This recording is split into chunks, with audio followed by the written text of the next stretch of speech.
As you can see, the water pump.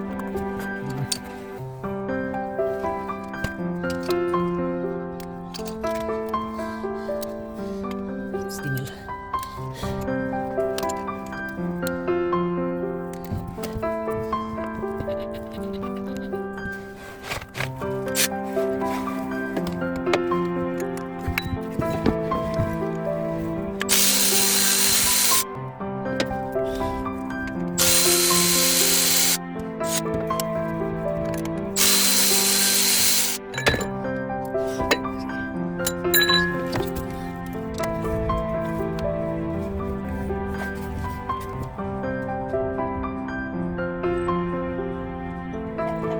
Go.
Nakikita kayo na ganito na hindi ko masyadong gasgas yung kanyang labi na waterpump at least punasan nila na cloth, then just don't go like a crazy because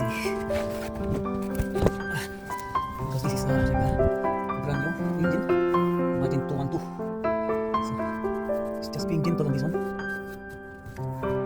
There's like any brass or whatever.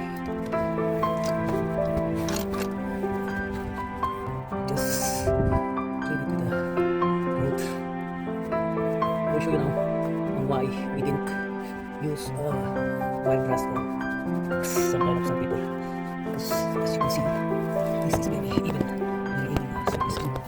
As you can see, so just don't do crazy cleaning like wire brush or steel brush or whatever, just clean it up close. As you can see, very clean. It's a running engine, so don't use any like freaking thing. Just wipe it up close and that's it. Okay.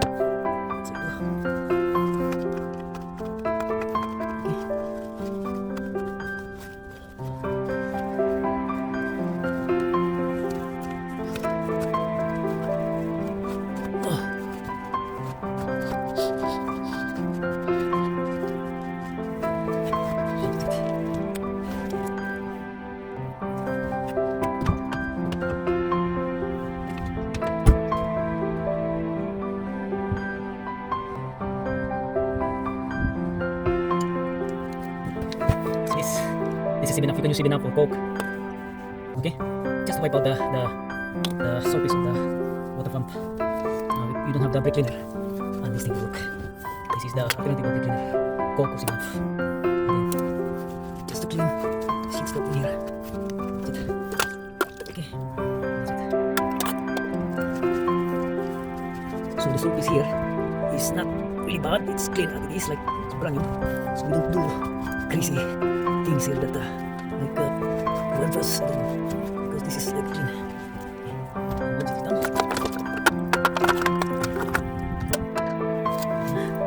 things.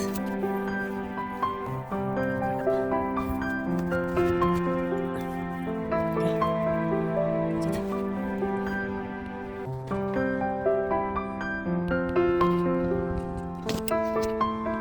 So it's ready to receive the new water pump. Simply